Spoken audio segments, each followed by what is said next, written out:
ನಮ್ಮ ಜೀವನ ಅಂತ್ಯವಾದರೆ ನಂತರ ಏನು? ಇವೆಲ್ಲವೂ ಭಾಳಷ್ಟು ಜನರಿಗೆ ನಿಗೂಢವಾಗಿ ರಹಸ್ಯವಾಗಿ ಕಾಣಿಸ್ತದೆ. ನಮ್ಮ ಜೀವನ ನಮ್ಮ ಕೈಯಲ್ಲೇ ಇದೆ.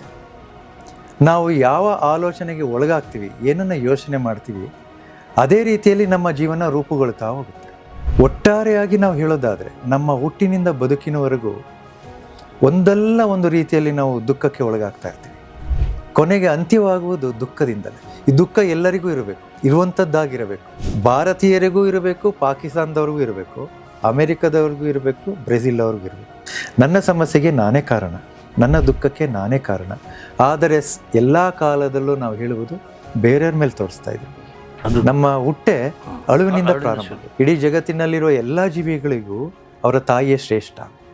ನಿಮಗೆ ನಿಮ್ಮ ತಾಯಿ ಶ್ರೇಷ್ಠ, ನನಗೆ ನನ್ನ ತಾಯಿ ಶ್ರೇಷ್ಠ. ನಾಡಿನ ಕೆಲಸ, ಮಧ್ಯಾಹ್ನ ಏನು ಮಾಡಬೇಕು, ತಿಂಡಿ ಏನು ಮಾಡಿರ್ತಾರೆ, ಸಕ್ಕರೆ ಹಾಕಿದ್ದಾರೆ ಇಲ್ವಾ ಟೀಗೆ, ಇದೇ ಯೋಚನೆ ಬರ್ತಾರಲ್ಲ ಸರ್. ಧ್ಯಾನ ಏನು? ನಿಮ್ಮ ಮನಸ್ಸನ್ನು ಏಕಾಗ್ರತೆಯ ಮೂಲಕ ವರ್ತಮಾನದಲ್ಲಿ ಸ್ಥಾಪಿಸುವುದು.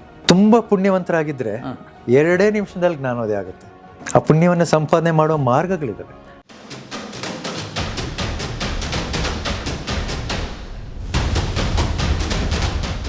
ನಮಸ್ಕಾರ. ಗಣೇಶ್ ಕಾಸರಗೋಡು. ಒಂದು ವಿಚಿತ್ರವಾದ ಸಂದರ್ಭದಲ್ಲಿ ನಾನು ಸಿಕ್ಕಾಕೊಂಡಿದ್ದೀನಿ.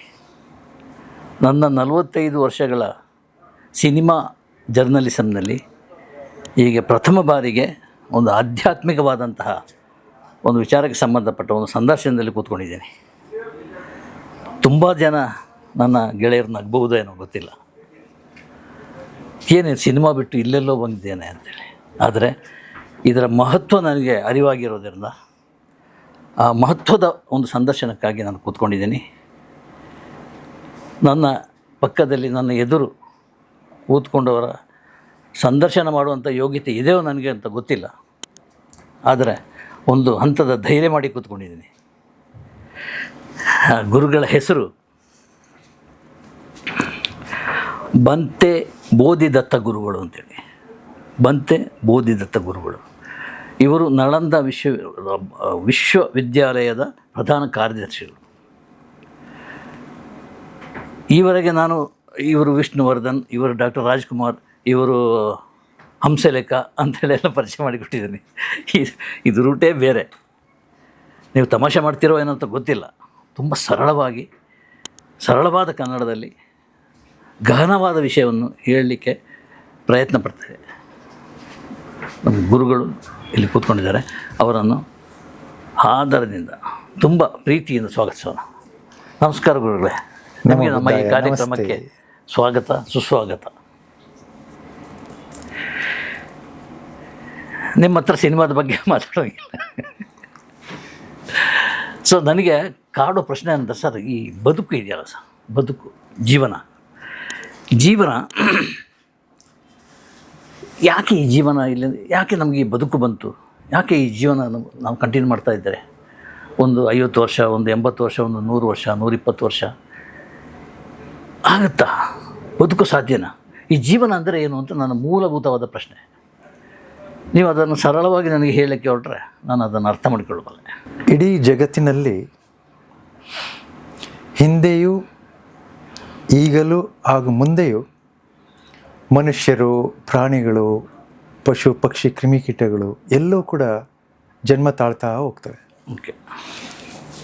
ಆದರೆ ಹೆಚ್ಚಿನ ಜನರಿಗೆ ಅಥವಾ ಮನುಷ್ಯರಿಗೆ ಅವರ ಜೀವನದ ಉದ್ದೇಶ ಅಥವಾ ಗುರಿ ಸ್ಪಷ್ಟವಾಗಿ ಗೊತ್ತಿರೋದಿಲ್ಲ. ನಾವು ಯಾವ ಕಾರಣಕ್ಕಾಗಿ ಹುಟ್ಟಿದ್ದೇವೆ, ನಮ್ಮ ಜೀವನ ಯಾಕೆ ಈ ರೀತಿ ನಡೀತಾ ಇದೆ, ನಮ್ಮ ಜೀವನ ಅಂತ್ಯವಾದರೆ ನಂತರ ಏನು? ಇವೆಲ್ಲವೂ ಭಾಳಷ್ಟು ಜನರಿಗೆ ನಿಗೂಢವಾಗಿ ರಹಸ್ಯವಾಗಿ ಕಾಣಿಸ್ತಾ ಇರುತ್ತೆ. ಭಾಳ ಸರಳವಾಗಿ ಹೇಳೋದಾದರೆ, ನಮ್ಮ ಜೀವನ ನಮ್ಮ ಕೈಯಲ್ಲೇ ಇದೆ. ನಾವು ಯಾವ ಆಲೋಚನೆಗೆ ಒಳಗಾಗ್ತೀವಿ, ಏನನ್ನು ಯೋಚನೆ ಮಾಡ್ತೀವಿ, ಅದೇ ರೀತಿಯಲ್ಲಿ ನಮ್ಮ ಜೀವನ ರೂಪುಗೊಳ್ತಾ ಹೋಗುತ್ತೆ. ಒಟ್ಟಾರೆಯಾಗಿ ನಾವು ಹೇಳೋದಾದರೆ ನಮ್ಮ ಹುಟ್ಟಿನಿಂದ ಬದುಕಿನವರೆಗೂ ಒಂದಲ್ಲ ಒಂದು ರೀತಿಯಲ್ಲಿ ನಾವು ದುಃಖಕ್ಕೆ ಒಳಗಾಗ್ತಾ ಇರ್ತೀವಿ. ನಮ್ಮ ಈ ಜೀವನದ ಉದ್ದೇಶವೇ ದುಃಖವನ್ನು ಸಂಪೂರ್ಣ ನಿರ್ಮೂಲನೆ ಮಾಡಿ ಜ್ಞಾನೋದಯನ ಪಡೆದು ಮತ್ತೆಂದು ಹುಟ್ಟದೇ ಇರುವಂತಹ, ಮತ್ತೆಂದು ಸಾಯದೇ ಇರುವಂತಹ, ಅಂದರೆ ಮನುಷ್ಯರ ಅಂದರೆ ನಮ್ಮೆಲ್ಲ ಸಮಸ್ಯೆಗಳು ಹುಟ್ಟು ಸಾವಿನ ಮಧ್ಯೆ ಇರುತ್ತೆ. ಯಾವಾಗ ನಾವು ಜ್ಞಾನೋದಯವನ್ನು ಪಡಿತೀವಿ ಮತ್ತೆ ಹುಟ್ಟುವುದಿಲ್ಲ, ಯಾವಾಗ ಹುಟ್ಟುವುದಿಲ್ಲ ಅವರಿಗೆ ಮತ್ತೆ ಸಾವಿರೋದಿಲ್ಲ. ಸಮಸ್ಯೆಗಳು ಬರುವುದು ಹುಟ್ಟು ಸಾವುಗಳ ಮಧ್ಯೆ. ನಾವು ಯಾವಾಗ ಜ್ಞಾನೋದಯವನ್ನು ಪಡೆದು ಹುಟ್ಟು ಸಾವಿನಿಂದ ಆಚೆ ಹೋಗ್ತೀವಿ, ಎಲ್ಲ ಸಮಸ್ಯೆಗಳಿಂದ ಎಲ್ಲ ದುಃಖಗಳಿಂದ ಹೊರಬರ್ತೀವಿ. ಈ ಸತ್ಯವನ್ನು ತಿಳಿದಾಗ ನಮಗೆ ಜ್ಞಾನೋದಯವು ಬಹಳ ಮುಖ್ಯ. ನಮ್ಮ ಜೀವನದ ಬಹಳ ದೊಡ್ಡ ಉದ್ದೇಶ ಏನು ಅಂತಂದರೆ ಜ್ಞಾನೋದಯ ಪಡೆಯೋದು. ಆದರೆ ಮನುಷ್ಯನ ಆಲೋಚನೆಗಳು ಬಹಳ ಸಂಕೀರ್ಣತೆಗಳಿಂದ ಒಳಗೊಂಡಿರೋ ಕಾರಣಕ್ಕಾಗಿ ಮನುಷ್ಯ ತನ್ನ ಜೀವನವನ್ನು ಬಹಳ ಕಷ್ಟದಿಂದ ಕೂಡುವಾಗ ಮಾಡಿಕೊಡ್ತಾನೆ. ಜೀವನ ಭಾಳ ಸರಳವಾಗಿದೆ, ಆದರೆ ನಮ್ಮ ಆಲೋಚನೆಗಳು ನಮ್ಮನ್ನು ಕಷ್ಟಕ್ಕೆ ದುಃಖಕ್ಕೆ ಈಡು ಮಾಡ್ತಾ ಹೋಗ್ತವೆ. ತುಂಬ ಸರಳವಾಗಿ ಹೇಳಿದ್ದೀರಿ, ಅರ್ಥವಾಗಿದೆ. ನಮ್ಮ ವೀಕ್ಷಕರಿಗೂ ಅದು ಅರ್ಥ ಆಗಿದೆ ಅಂತ ನಾನು ತಿಳ್ಕೊಂಡಿದ್ದೇನೆ. ಲಾಸ್ಟಿಗೆ ಒಂದು ದುಃಖ ಅಂತ ಪದ ಹೇಳಿದ್ರಿ. ಹೌದು, ದುಃಖ ಅಂದರೆ ಏನು? ಸಾಮಾನ್ಯವಾಗಿ ನಾನು ಎಲ್ಲೇ ಇದಕ್ಕೆ ಹೇಳಿದ್ರೆ ದುಃಖ ಆಗಿದೆಪ್ಪ, ತುಂಬ ಬೇಜಾರಾಗಿದೆ, ಯಾಕೋ ಜೀವನ ಹಾಗೆ ಹೀಗೆ ಎಲ್ಲ ಮಾತಾಡ್ಕೊಳ್ತಾರೆ. ಏನಿದು ದುಃಖ ಅಂದರೆ? ದುಃಖ ಅನ್ನುವುದು ಮಾನಸಿಕ ಸ್ಥಿತಿ. ಇಂಗ್ಲೀಷ್ನಲ್ಲಿ ಹೇಳೋದಾದರೆ ಅನ್ಸ್ಯಾಟಿಸ್ಫ್ಯಾಕ್ಟರಿನೆಸ್ ಅಂತೇಳಿ. ಸಾಮಾನ್ಯವಾಗಿ ಸಂತೋಷದಿಂದ ಪ್ರಾರಂಭವಾಗುವುದು ಕೊನೆಗೆ ಅಂತ್ಯವಾಗುವುದು ದುಃಖದಿಂದಲೇ. ಉದಾಹರಣೆಗೆ ನಮ್ಮ ಜನ್ಮ, ನಾವು ಜನ್ಮ ತಾಳುವಾಗ ಎಲ್ಲರಿಗೂ ಸಂತೋಷವಾಗಿರುತ್ತೆ, ನಾವು ಸಾಯುವಾಗ ಎಲ್ಲರಿಗೂ ದುಃಖ ಇರುತ್ತೆ. ಈ ದುಃಖ ಅಂತ ಹೇಳಿದ್ರೆ ಮನಸ್ಸಿಗೆ ಬೇಸರವನ್ನು ತರುವಂಥದ್ದು. ದುಃಖ, ಸಮಸ್ಯೆ, ಸಂಕಷ್ಟಗಳು ಮತ್ತು ನೇರವಾಗಿ ಹೇಳೋದಾದರೆ ಇದು ಯಾಕೆ ಬೇಕು ಅನ್ನುವಂಥ ಪರಿಸ್ಥಿತಿ. ಎಷ್ಟೇ ದೊಡ್ಡವರಾಗಿ ಬೆಳೆದರು, ಎಷ್ಟೇ ಶ್ರೀಮಂತರಾದರು, ಯಾವುದೇ ರೀತಿಯ ಸಾಧನೆ ಮಾಡಿದ್ರು ಅಂತ್ಯ ಎಲ್ಲರಿಗೂ ಭಾಳ ದುಃಖವನ್ನು ತರುವಂಥದ್ದು. ದುಃಖ ಅನ್ನೋದನ್ನು ಭಾಳ ವಿಶಾಲವಾದ ಪದ. ದುಃಖ ಅನ್ನೋದನ್ನು ಒಂದೇ ಬಾರಿ ಅದನ್ನು ನಾವು ಹೇಳಲಿಕ್ಕೆ ಬರೋದಿಲ್ಲ. ದುಃಖ ಅಂದರೆ ಉದಾಹರಣೆಗೆ ಹೇಳೋದಾದರೆ ಈ ದುಃಖ, ಸಮಸ್ಯೆ, ಸಂಕಷ್ಟಗಳು ಸಾರ್ವತ್ರಿಕ, ಸಾರ್ವಜನಿಕ. ಹೌದು ಹೌದು, ಸಾರ್ವತ್ರಿಕ ಮತ್ತು ಸಾರ್ವಜನಿಕ. ಈ ದುಃಖವನ್ನು ನಾವು ಯಾವ ರೀತಿ ವಿವರಣೆ ಕೊಡ್ತೀವಿ ಅಂತಂದರೆ, ಈ ದುಃಖ ಎಲ್ಲರಿಗೂ ಇರಬೇಕು, ಇರುವಂಥದ್ದಾಗಿರಬೇಕು. ಭಾರತೀಯರಿಗೂ ಇರಬೇಕು, ಪಾಕಿಸ್ತಾನದವ್ರಿಗೂ ಇರಬೇಕು, ಅಮೇರಿಕಾದವ್ರಿಗೂ ಇರಬೇಕು, ಬ್ರೆಜಿಲ್ ಅವ್ರಿಗೂ ಇರಬೇಕು. ಈ ಭೂಮಿ ಮೇಲೆ ಹುಟ್ಟಿರುವ ಎಲ್ಲ ಮನುಷ್ಯರಿಗೂ ಸಾಮಾನ್ಯವಾಗಿ ಕಾಡುವಂಥ ಸಮಸ್ಯೆಗಳನ್ನು ದುಃಖ ಅಂತ ಕರಿತೀವಿ. ಇಂಗ್ಲೀಷಲ್ಲಿ ಸಫರಿಂಗ್ ಅಂತ ಹೇಳ್ತೀವಿ. ಈ ಸಮಸ್ಯೆಗಳು ನಾವಾಗೇ ಮಾಡ್ಕೊಂಡು ಬಂದರೂ ಕೂಡ ನಾವಲ್ಲ ಅಂತ ಹೇಳಿ ಸುಳ್ಳು ಹೇಳ್ತಾ ಹೋಗ್ತೀವಿ. ನನ್ನ ಸಮಸ್ಯೆಗೆ ನಾನೇ ಕಾರಣ, ನನ್ನ ದುಃಖಕ್ಕೆ ನಾನೇ ಕಾರಣ. ಆದರೆ ಎಲ್ಲ ಕಾಲದಲ್ಲೂ ನಾವು ಹೇಳುವುದು ಬೇರೆಯವ್ರ ಮೇಲೆ ತೋರಿಸ್ತಾ ಇದ್ದೀವಿ. ಅವರಿಂದ ಹೀಗಾಯಿತು, ಇವರಿಂದ ಹೀಗಾಯಿತು. ಈ ದುಃಖಗಳಿಗೆ ಕಾರಣ ನಮ್ಮ ಮನಸ್ಸಿನಲ್ಲಿರುವ ಅಜ್ಞಾನ. ಆ ದುಃಖಗಳಿಗೆ ಭಾಳ ರೀತಿಯ ಬೇರೆ ಬೇರೆ ಆಯಾಮಗಳಿವೆ. ಆ ದುಃಖಗಳಲ್ಲಿ 8 ರೀತಿಯ ದುಃಖಗಳಿವೆ. ಈ 8 ರೀತಿಯ ದುಃಖಗಳು ಯಾವ ಜನಾಂಗ, ಯಾವ ಧರ್ಮದಲ್ಲಾದರೂ ಹುಟ್ಟಿರಲಿ, ಯಾವ ಭಾಷೆ, ಯಾವ ರಾಜ್ಯದಲ್ಲಾದರೂ ಆಗಿರಲಿ, ಎಲ್ಲೇ ಹುಟ್ಟಿದ್ರು ಈ 8 ರೀತಿಯ ದುಃಖಗಳು ಎಲ್ಲರಿಗೂ ಸಮಸ್ಯೆಯಾಗಿ ಕಾಡ್ತವೆ. ಇದಕ್ಕೆ ಕಾರಣ ನಮ್ಮ ಮನಸ್ಸೇ. ಅಜ್ಞಾನದಿಂದ ತುಂಬಿರೋ ನಮ್ಮ ಮನಸ್ಸೇ ನಮ್ಮ ದುಃಖಕ್ಕೆ ಕಾರಣ. ಇದರಿಂದ ಪಾರಾಗಲಿಕ್ಕೆ ಏನಾದರೂ ಒಂದು ದಾರಿ ಇದೆಯಾ? ಶಾರ್ಟ್ ಕಟ್ ಆಗಿ ಅನ್ನೋದು ಅಥವಾ ಲಾಂಗ್ ರೂಟ್ ಏನಾದರೂ? ನೀವು ತೆಗೆದುಕೊಳ್ಳುವ ನಿರ್ಧಾರದ ಮೇಲೆ ಅದು ಶಾರ್ಟ್ ಲಾಂಗ್ ಅಂತ ಗೊತ್ತಾಗುತ್ತೆ. ಓಕೆ. ಕೆಲವರಿಗೆ ಈ ಜನ್ಮದಲ್ಲಿ ಈಗ ಸಂದರ್ಭಕ್ಕೆ ತಾತ್ಕಾಲಿಕ ಪರಿಹಾರ ಸಿಕ್ಕಿದ್ರೆ ಸಾಕು ಅಂತ ಯೋಚನೆ ಮಾಡುವಂಥ ಒಂದು ಗುಂಪಾದರೆ, ನನಗೆ ಇನ್ನೆಂದಿಗೂ ಈ ದುಃಖಗಳು ಬೇಡ, ಸಮಸ್ಯೆಗಳೇ ಬೇಡವೇ ಬೇಡ ಅಂತ ಯೋಚನೆ ಮಾಡುವಂಥ ಒಂದು ಗುಂಪಿದೆ. ಉದಾಹರಣೆಗೆ ನಾನಾಗಲೇ ಹೇಳಿದೆ 8 ರೀತಿಯ ದುಃಖಗಳು ಅಂತ ಹೇಳಿದೆ. 8 ರೀತಿಯ ದುಃಖಗಳು ನೋಡಿ. ಈ ದುಃಖಗಳನ್ನ ಅರ್ಥ ಮಾಡ್ಕೊಳ್ಳೋದ್ರಲ್ಲಿ ನಾವು ಎಡವಿರೋದ್ರಿಂದ ನಮಗೆ ದುಃಖ ನಿರಂತರವಾಗಿ ನಡೀತಾ ಇದೆ. ಉದಾಹರಣೆಗೆ 8 ರೀತಿಯ ದುಃಖದಲ್ಲಿ ಮೊದಲನೇ ದುಃಖವನ್ನು ತಗೊಳ್ತೀನಿ. ಅದು ಬಹಳ ತುಂಬ ವಿಶಾಲವಾದದ್ದು, ಎಲ್ಲರಿಗೂ ಕಾಡುವಂಥದ್ದು. ಆದರೆ ಆ ದುಃಖ ನನಗಿದೆ ಅಂತ ಅನಿಸೋದಿಲ್ಲ, ಆದರೆ ಅಲ್ಲಿ ದುಃಖ ಇರುತ್ತೆ. ಉದಾಹರಣೆಗೆ ಹುಟ್ಟು ದುಃಖ. ದುಃಖ ಅರಿಯ ಸಚ್ಚಾನೆ ಅಂತ ಪಾಲಿನಲ್ಲಿ ಹೇಳ್ತೀವಿ. ದುಃಖ ಶೇಷ ಸತ್ಯ ಅಂತ. ದುಃಖದಲ್ಲಿ 8 ರೀತಿಯ ದುಃಖಗಳಲ್ಲಿ ಅದ್ರ ಮೊದಲನೇ ತಗೊಂಡ್ರೆ ಹುಟ್ಟು ದುಃಖ. ಬರ್ತ್ ಇಟ್ ಸೆಲ್ಫ್ ಇಸ್ ಸಫರಿಂಗ್. ನಮ್ಮ ಜನ್ಮವೇ ದುಃಖ ಅಂತೇಳಿ ಹೇಳುವಂಥದ್ದು. ಹೇಗೆ ದುಃಖ ಆಗೋಕ್ಕೆ ಸಾಧ್ಯ? ನಿಮ್ಮ ಜನ್ಮ, ನನ್ನ ಜನ್ಮ ದುಃಖ ಆಗೋಕ್ಕೆ ಹೇಗೆ ಸಾಧ್ಯ? ಈಗ ನೀವಾಗಲಿ ನಾನಾಗಲಿ ಹುಟ್ಟಿದಾಗ ನಗ್ತಿದ್ವಾ ಅಥವಾ ಅಳ್ತಿದ್ವಾ? ಅಳು ಅಳುವುದಲ್ವಾ? ಅದು ನಮ್ಮ ಹುಟ್ಟೆ ಅಳುವಿನಿಂದ ಪ್ರಾರಂಭ ಆಗುತ್ತೆ. ಮತ್ತೆ ನಾವು ಎಲ್ಲರೂ ಕೂಡ ಈ ಜಗತ್ತಿನಲ್ಲಿ ಬುದ್ಧರು ಹೇಳಿದ ಹಾಗೆ ಇಡೀ ಜಗತ್ತಿನಲ್ಲಿರುವ ಎಲ್ಲ ಜೀವಿಗಳಿಗೂ ಅವರ ತಾಯಿಯೇ ಶ್ರೇಷ್ಠ. ನಿಮಗೆ ನಿಮ್ಮ ತಾಯಿ ಶ್ರೇಷ್ಠ, ನನಗೆ ನನ್ನ ತಾಯಿ ಶ್ರೇಷ್ಠ. ಅದು ಎಂದೆಂದಿಗೂ ಇರುವಂಥ ಸತ್ಯ. ಆದರೆ ನಾನು ಎಲ್ಲರಿಗಿಂತನೂ ಹೆಚ್ಚು ಗೌರವ ಕೊಡುವ ನನ್ನ ತಾಯಿಗೆ ನಾನು ಹುಟ್ಟಿದಾಗ ನೋವಿರುತ್ತಾ ಇಲ್ವಾ? ಈ ವೈಜ್ಞಾನಿಕ ಸಮೀಕ್ಷೆ ಏನು ಹೇಳುತ್ತೆ, ವೈದ್ಯಕೀಯ ಮೆಡಿಕಲ್ನಲ್ಲಿ, ಒಂದು ತಾಯಿ ಒಂದು ಮಗುವಿಗೆ ಜನ್ಮ ಕೊಡ್ತಾರೆ ಅಂತ ಅಂದರೆ ದೇಹದಲ್ಲಿರುವ 200 ಮೂಳೆಗಳಲ್ಲಿ 57 ಮೂಳೆಗಳು ಮುರಿದ್ರೆ ಎಷ್ಟು ನೋವಾಗುತ್ತೋ ಅಷ್ಟು ನೋವು ನಾನು ಹುಟ್ಟುವಾಗ ನನ್ನ ತಾಯಿ ಕೊಟ್ಟಿರ್ತೀನಿ. ನೋಡಿ, ನಮ್ಮ ಜೀವನ ಪ್ರಾರಂಭವಾಗುವುದೇ ದುಃಖದಿಂದ. ನಾವು ಅದನ್ನು ಅಲ್ಲೇ ಅರ್ಥ ಮಾಡ್ಕೊಳ್ಳೋಕೆ ಪ್ರಯತ್ನ ಮಾಡೋದಿಲ್ಲ. ಈಗ ನಾವು ಹುಟ್ಟಿ ಇಷ್ಟು ವರ್ಷಗಳು ಬೆಳೆದಿದ್ದೀವಿ. ನನ್ನ ಹುಟ್ಟು ನನಗೂ ದುಃಖದಿಂದ ಪ್ರಾರಂಭ ಆಗಿದೆ, ಜೊತೆಗೆ ನನ್ನ ತಾಯಿಗೆ ಅತಿ ಹೆಚ್ಚು ನೋವನ್ನು ಕೊಟ್ಟು ನಾನು ಹುಟ್ಟಿದ್ದೇನೆ. ತಾಯಿಗೆ ಸಂತೋಷ ಆಗ್ತಾ ಇರ್ತಾ ಮನಸ್ಸಿನಲ್ಲಿ, ನನಗೆ ಮಗನೋ ಮಗಳು ಹುಡ್ತಾ ಇದೆ ಅಂತೇಳಿ ಸಂತೋಷ ಇರುತ್ತೆ ಮಾನಸಿಕವಾಗಿ. ಆದರೆ ದೈಹಿಕವಾಗಿ 57 ಮೂಳೆಗಳು ಮುರಿದ್ರೆ ಎಷ್ಟು ನೋವಾಗುತ್ತೆ, ಅಷ್ಟು ನೋವನ್ನು ನನ್ನ ತಾಯಿಗೆ ಕೊಟ್ಟು ಹುಟ್ಟಿದ್ದೀನಿ ಅಂತಂದರೆ ನನ್ನ ಹುಟ್ಟು ದುಃಖದಿಂದ ಪ್ರಾರಂಭ ಆಗುತ್ತೆ. ಅಲ್ಲಿಂದ ಪ್ರಾರಂಭವಾದರೆ ವಯಸ್ಸಾಗುವುದು ದುಃಖ. ಒಪ್ಕೊಳ್ತೀರಾ? ವಯಸ್ಸಾಗುವುದು, ವಯಸ್ಸಾಗ್ತಾ ಆಗ್ತಾ 70-80 ವರ್ಷ ಆದರೆ ಕೂತ್ಕೊಂಡ್ರೆ ಎದ್ದೇಳಕ್ಕಾಗಲ್ಲ, ಎದ್ರೆ ಕೂತ್ಕೊಳ್ಳೋಕ್ಕಾಗಲ್ಲ, ಮಂಡಿ ನೋವು. ಅದು ಒಂದು ಸಣ್ಣ ಉದಾಹರಣೆ. ಇನ್ನು 90-100 ವರ್ಷ ಏನಾದ್ರು ಆದರೆ ಮಲಗಿದ್ರೆ ಏಳ್ಸಕ್ಕೆ 4 ಜನ ಬೇಕು, ಎದ್ದವ್ರನ್ನ ಮತ್ತೆ ಮಲಗಿಸ್ಬೇಕು 4 ಜನ ಬೇಕು. ಆ ಪರಿಸ್ಥಿತಿ. ವಯಸ್ಸಾಗುವುದು ದುಃಖ, ರೋಗ ಬರುವುದು ದುಃಖ, ಸಾವು ದುಃಖ, ಅಪ್ರಿಯರ ಒಡನಾಟ ದುಃಖ. ಬಹುಶಃ ಇದು ನಿಮಗೆ ಬಹಳ ಹೆಚ್ಚು ಅನುಭವ ಆಗಿದೆ. ಅಪ್ರಿಯರ ಒಡನಾಟ ದುಃಖ. ನನಗಿಂತ ಹಿರಿಯರು, ನಿಮ್ಮ ಅನುಭವದಷ್ಟು ವಯಸ್ಸು ನನಗಾಗಿಲ್ಲ, ಹಾಗಾಗಿ ಅಪ್ರಿಯರ ಒಡನಾಟ ದುಃಖ, ಪ್ರಿಯರ ವಿಯೋಗ ದುಃಖ, ಬಯಸಿದ್ದು ದೊರೆಯದಿದ್ದಾಗ ದುಃಖ. ಈ 7ನೇ ದುಃಖ ಇದೆಯಲ್ಲ, ಬಯಸಿದ್ದು ದೊರೆಯದಿದ್ದಾಗ ದುಃಖ ಅನ್ನೋದಿದೆಯಲ್ಲ, ದಿವಸಕ್ಕೆ ಒಂದು 100 ಬಾರಿ ಈ ದುಃಖಕ್ಕೆ ಒಳಗಾಗ್ತೀವಿ. ನಮಗೇನು ದುಃಖ ಅಂದರೆ ಕಣ್ಣಲ್ಲಿ ನೀರು ಬರಬೇಕು ಅಂತೇನಿಲ್ಲ, ಅಸಮಾಧಾನ. ಬಸ್ ಹತ್ತಕ್ಕೆ ಹೋದಾಗ ಬಸ್ ಸಿಗಲಿಲ್ಲ ಅಂದರೆ ಅಸಮಾಧಾನ ಆಗುತ್ತೆ. ಮನೆಯಲ್ಲಿ ನಿಮ್ಗೆ ಯಾರು ಟೀ ಮಾಡಿಕೊಟ್ರೆ ಅದ್ರಲ್ಲಿ ಸಕ್ಕರೆ ಕಮ್ಮಿ ಇದ್ರೆ ಅಸಮಾಧಾನ ಆಗುತ್ತೆ. ಕೂತಿದ್ದು ಎದ್ದೇಳುವಾಗ ನಿಮ್ಗೆ ಅಸಮಾಧಾನ ಆಗುತ್ತೆ. ಅಂದರೆ ನೀವೇನೋ ಬಯಸ್ತೀರಿ, ಅದು ಸಿಗಲಿಲ್ಲ ಅಂತಂದರೆ ಅಸಮಾಧಾನ. ದುಃಖಕ್ಕೆ ಕಾರಣ. 8ನೇದು ಬಹುಶಃ ಇದು ನಮ್ಮ ಊಹೆಗೆ ಮೀರಿರುವುದು ಅಥವಾ ನಮ್ಗೆ ಅರ್ಥ ಆಗದೆ ಇರ್ಬೋದು. ಪಂಚುಪದಾನ ಕಂದ ದುಃಖೋ ಅಂತ ಕರೀತಾರೆ ಬುದ್ಧರು. 8ನೇ ರೀತಿಯದು. ಪಂಚುಪದಾನ ಅಂತಂದರೆ ನಮ್ಮಲ್ಲಿ ಪಂಚಕಂದಗಳಿದ್ದಾವೆ: ದೇಹ, ಅನುಭವಗಳು, ಗ್ರಹಿಕೆಗಳು, ಮನೋನಿರ್ಮಾಣಗಳು, ಚಿತ್ತಗಳು. ಈ 5ಕ್ಕೆ ನಾವು ಅಂಟ್ಕೊಂಡಿರ್ತೀವಿ.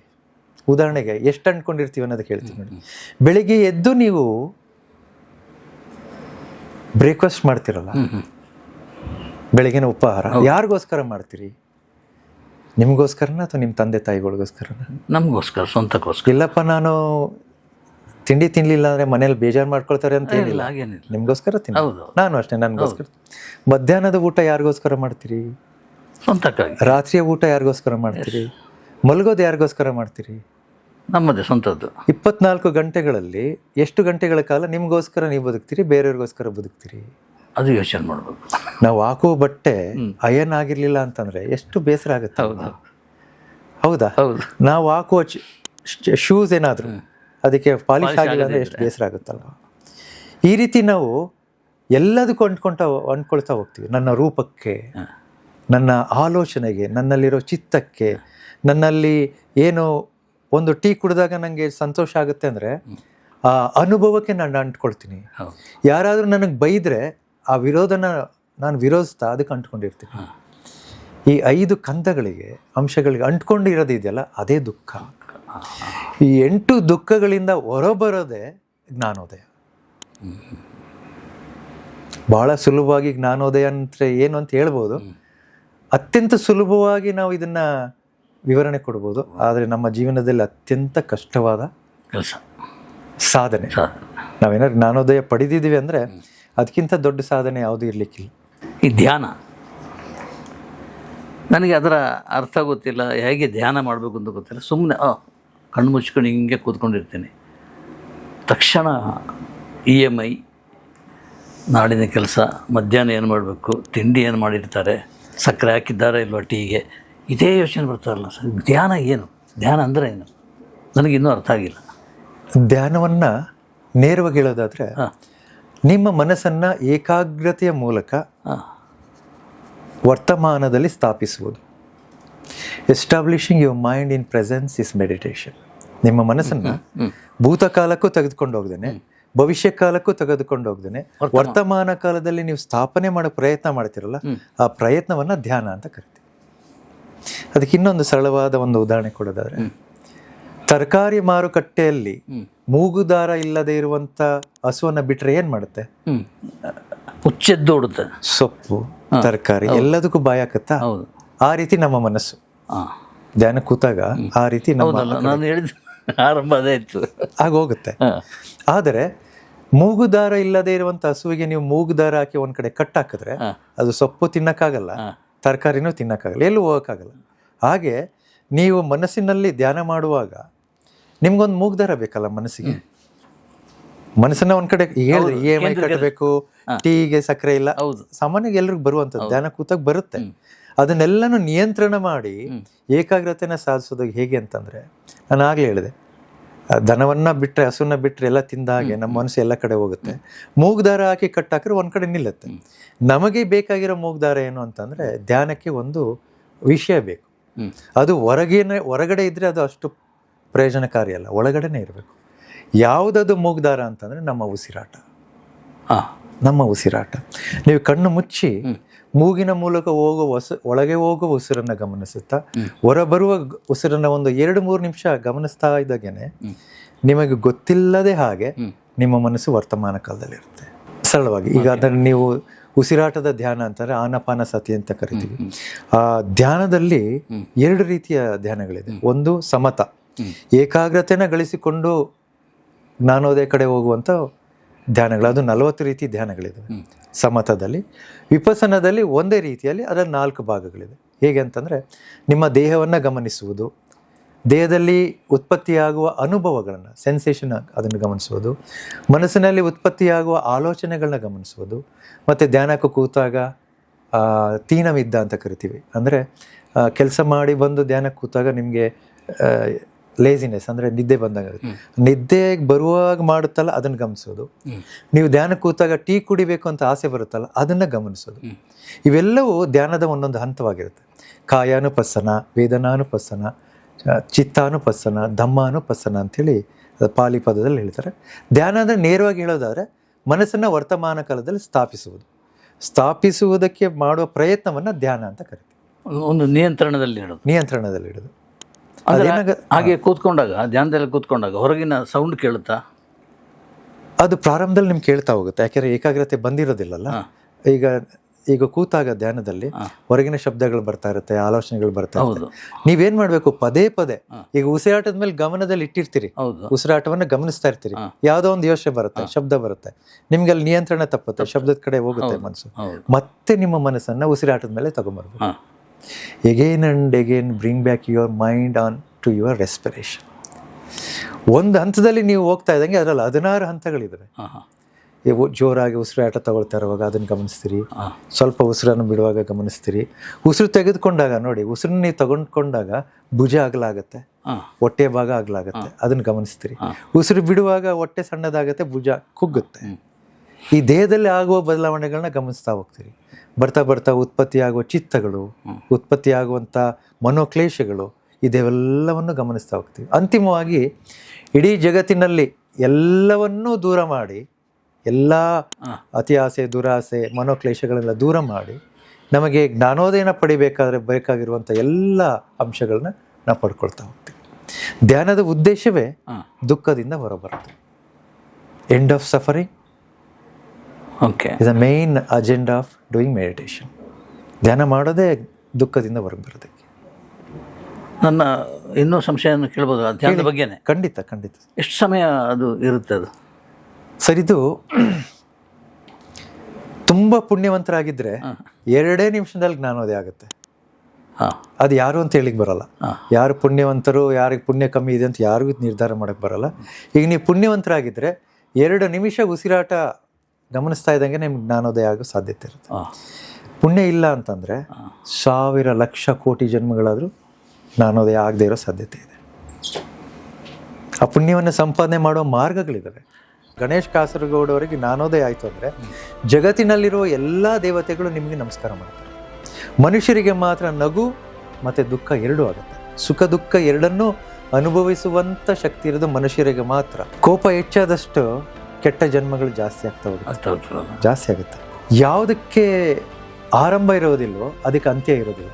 ಈ ಪ್ರಪಂಚವಾದ ಆದಿ ಮತ್ತು ಅಂತ್ಯವನ್ನು ನೀವು ಹುಡುಕಿ ಹೊರಟ್ರೆ ಮಾನಸಿಕವಾಗಿ ಅಸ್ವಸ್ಥರಾಗ್ತೀರಿ. ಜಗತ್ತಿನ ಎಲ್ಲ ಸಮಸ್ಯೆಗಳಿಗೂ ಅಜ್ಞಾನವೇ ಕಾರಣ. ಅಜ್ಞಾನ ಎಲ್ಲಿರುತ್ತೆ ಅಂದರೆ ಮನಸ್ಸಿನಲ್ಲಿರುತ್ತೆ. ಮುಂದೆ ಏನಾಗುತ್ತೆ ಅಂತ ಗೊತ್ತಿದೆಯಾ? ಯಾವುದು ಪ್ರಕೃತಿ ನಿಯಮ ಹೇಗಿರುತ್ತೆ ಅಂತಂದರೆ ಒಳ್ಳೆಯದಕ್ಕೆ ಒಳ್ಳೆಯದು, ಕೆಟ್ಟದಕ್ಕೆ ಕೆಟ್ಟದ್ದು. ಅಧಿಕಾರದ ಮೋಹ, ಹಣದ ಅಹಂಭಾವ, ನನ್ನದೇ ನಡಿಬೇಕು ಅನ್ನುವಂಥ ಅಜ್ಞಾನ, ನನ್ನದೇ ಯಾವಾಗಲೂ ನಡಿಬೇಕು ಅನ್ನೋದು ಮಹಾಜ್ಞಾನ.